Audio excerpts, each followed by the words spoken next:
brand new. Ngayon, dito po tayo sa Kyle Jan Bookstore para alamin ho natin paano ba yung presyo nito, ano ba yung difference niyan. At ano yung mga dapat tandaan kapag bibili tayo? Morning, okay, Ma'am Berna. Good morning po. Welcome po sa Unang Hirit. Opo. So, malakas na naman ang benta nyo ngayon ng libro dahil pasukan na. Opo, ma'am. Gano'n? Pick up na. Gano'n ba, kalaki yung difference ng price ng mga binibenta nyo libro dito compared sa bookstore? Eh, pareho lang po ang price namin talaga kasi isa lang naman ang kinukunan namin. Kaya lang, nakakaiba lang, may mga second hand kami. Okay. Second hand. So, mas makakamura ho sila sa second hand. Ay, opo. Gaano yung kalaki? Halimbawa, example tayo nito. Ito, tinan nyo ito, para siyang bago, no? Pero ito po ay second hand, ano? Opo. So, kailangan titingnan mo yung page. Halimbawa, ito, magkano po yung brand nyo nito? Ang brand new nito nasa 400 plus. 400 plus. Oo. Okay. Nabebenta na lang namin ito sa mga 200. Dito. Oo, dahil second hand na eh. Pero makikita mo naman, ma'am, talagang halos parang brand new. Lalo na kung yung nakipag-swap dito mga napakasipag na estudyante. Totoo yan. Na hindi binalutan lang ang libro. Ayan. So halos wala siyang wala siyang sulat. Walang sulat, ganyan. May kunting highlight na maliit, yan lang ang diferensya. At ang maganda rin dito, so kayo po ay kumpleto ng libro from nursery, kinder, prep, hanggang college. Hanggang college, halos lahat po. Opo. Yung mga binibenta ninyo mga bago, pwede din, pagka bumili ho dito, nakakahingi sa inyo ng discount? Minsan, pag nagbibigay kami kahit paano, 5%, pag talagang maramihan. So, halimbawa po, yung isang estudyante, may mga pinaglumaang libro, may mga libro na, siyempre, tapos na siya ngayon, hindi na niya gagamitin. Pwede mo nilang dalhin dito? Opo.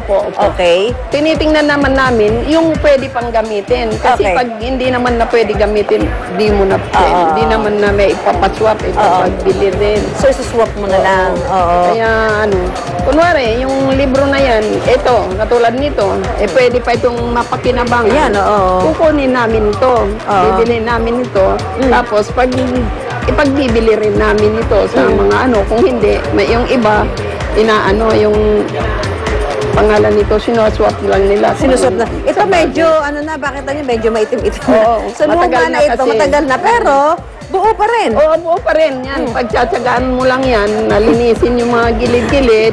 May panlinis talaga. Oo, yung mga yung basahan? Basahan, yung medyo basa ng konti. Yung pangalan nito, pangkiskis, sandpaper. Sandpaper. Ayan. Sandpaper, yan. Pwede para matanggal yung mga nangingitim na ganyan, pagka medyo matagal na hindi nagamit yung libro. At saka pagka bibili ng mga second hand books dito, ano yung mabibigay niyong tips?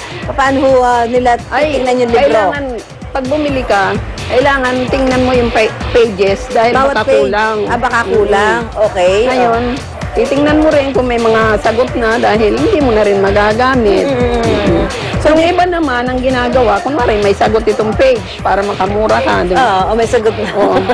Mag-ano sila ng ibang page doon sa bago, ipase-xerox, dyan. Para walang sagot. Parang walang sagot. Ayun. Kasi mas mura yung may sulat kaysa yung wala, mabibili mo lang 50 pesos, ganyan, 100. Pasi-xerox mo ng 2 o 3, magkano lang xerox? Piso. Para mawala yung sagot. Para mawala na yung sagot, i-insert mo ngayon dito. So, malaki, halos kalahati mo pala ang natitipid. Ay, mahigit minsan. Sa presyo. Ayan ako. So, yun. At saka, syempre, pagka maraming binili, makaka-discount pa sa inyo na mas malaki. Pwede makapag-bargain. Oo, depende. Kasi isang araw po, alam niyo, may namili daw dito, may nanay, ang dapat niyang gasto sa libro ay 20,000, umabot na lamang ho ng 9,000. Pero nakumpleto. Oo, nakumpleto. Mga second hand. Okay, maraming salamat po si Miss Berna Beato. Siya po may-ari ng Kyle Jan Bookstore dito po sa Recto, Manila. Happy first birthday po kay Jaden Lores Chavez from Papa Jopay. Hi, Jopay. Mamaya pagbabalik namin, pakikita ho namin sa inyo kung magkano ho ang presyo ngayon ng mga school supplies dito sa paboritong puntahan para makahanap ng mga murang paninda, ang Divisoria. Back to studio po tayo.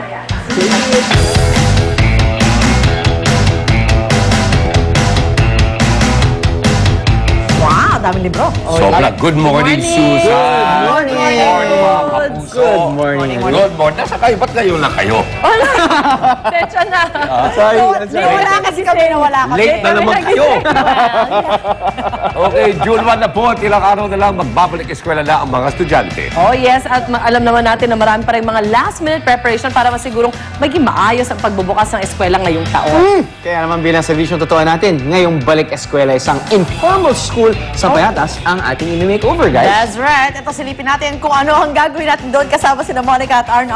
Good morning, guys. That's right. Hi guys, good morning. Good morning din sa ating mga kapuso. Nandito nga tayo ngayon sa Pinasama Urban Daycare Center. Dito po yan sa Lupang Pangako, Barangay Payatas, Quezon City. At dahil nga napakalapit na napasukan next week na po yan, isa pong balik eskwelang serbisyon totoong hatid natin muli sa mga nag-aaral dito sa Daycare Center. So actually ongoing na po yung ating serbisyon totoo dito sa bandang harapan. Ayan, bukod sa gagawin nating makeover, ay mamimigay din tayo sa mga lucky kids na kasama natin ng mga snacks and of course sa mga school supplies. Diba, Arn? Yes, ma'am. Alam mo, kanina pa kami namimigay dito. Tama, busy-busy, oh. Correct. So, ayan, namimigay tayo ng mga, ito yung mga usual na ginagamit sa mga schools, mga pad papers, mga crayons, mga pencils bilang mga kids nga. Ito. And Arn, kasi sabi nila, ito konting info lang sabi nila na very important kasi talaga ang formative years kasi ito yung childhood education o yung sa daycare nga. Pag yung pundasyon. Kumbaga yun ang pundasyon, according na rin yan sa Department of Education, Arn, di ba? So, ikaw muna ay tumulong dyan, Arn, sa pamimigay. Kanina pa kaya ako dito. Dahil papasok muna ako sa loob para ipakita sa kanila yung mismong makeover na inihanda natin dito sa kanilang lugar. So, kapag makeover, syempre nandiyan yung pagpapaganda, yung renovations, yung pagpipintura, at tulad nga na sinabi ko, tuloy-tuloy na po at ongoing nga yung kanilang ginagawang pagpapaganda ng kanilang daycare center. At syempre kasama sa mga tumutulong dito ay yung sinasabi ng one of the pioneers daw sa daycare na ito at nagturo dito for 21 years, diba, teacher? Ayan, ito po si Teacher Aida Amisol. Good morning po, Teacher Aida.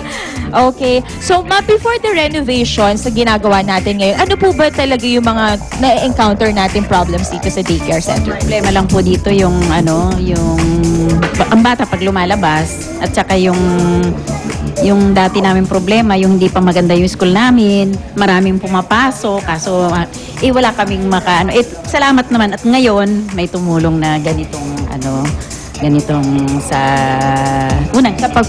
pagpapaganda. Meron po ba sa structure kayo napansin dati na parang medyo nagiging hadlang sa pagtuturo sa mga bata? Opo naman. Siyempre kulang yung visual aids ko at saka yung kumbaga sa yung parang tulong lang ako ng tulong. Wala naman ako. Kasi 'di ba sabi nila kailangan yung visual aid is very important also dahil kumbaga mas naiengganyo yung mga bata kapag maganda yung nakikita nila sa paligid, no, ma'am? So kanina you mentioned po na yung isa sa mga anak nyo ay actually naging teacher na rin dito. Galing po dito bilang 21 years na nga po kayo nagtuturo. Ay, ganon. So mami, ano naman po nga nararamdaman nyo na yung at saka maraming salamat sa GMA at sa Hunang Irit sa ginawa nila ngayon. Ayun, and it just goes to show na napaka-importante talaga ng pagtuturo sa mga bata. Dahil tulad nga ng anak nyo, dati tinuturuan nyo lang, ngayon nagtuturo na ngayon dito. Ayan, thank you so much, Teacher Aida. Binabati ko yung aming Kapitana Rose Dadulo. Ayun. Okay, thank you so much, Teacher Aida. And of course, bukod sa pagpipintura, parang tulad na sinabi ko kanina, maganda yung nakikita ng mga bagets, meron din tayong mga kasamang mga doodle artists na nag-drawing na dito sa pader. So, hi! What's your name? Anel Paredes. Actually, ABCs siya na may kasamang mga cartoon characters. Ayun. So, of course, very colorful yung balak natin gawin dito. Ayun, sige. Tutulong ako mamaya. Gusto ko rin siya yan. Alright, sa ating pagbalik mga kapuso, makikita na natin finally kung ano nga ba magiging outcome ng ating makeover. And of course, tuloy-tuloy pa rin ang ating pamimigay dito pa rin nga sa Pinasama Urban Daycare Center sa Barangay Payatas, Quezon City. Balik tayo sa studio.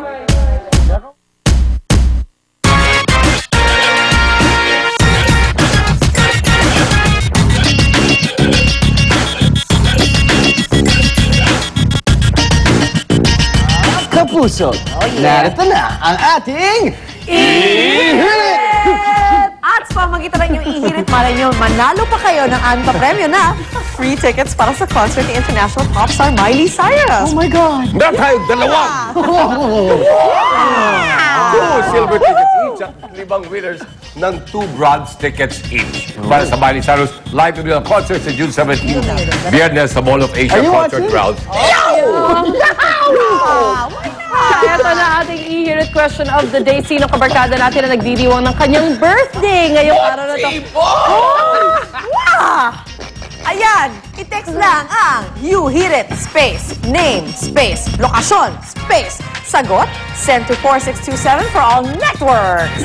At 2 pesos at 50 centavos per text for Smart Talk and Text Globe and TM subscribers, 2 pesos per text for Sun subscribers per DTI NCR permit number 4197 series of 2011. Parang commercial lang. Kaya text na. Ihirit nyo na yan. Okay? Magbabalik kami. Unang hirit, ang saya-saya. Sa unang hirit, unang hirit, unang hirit. Mangumulat ka.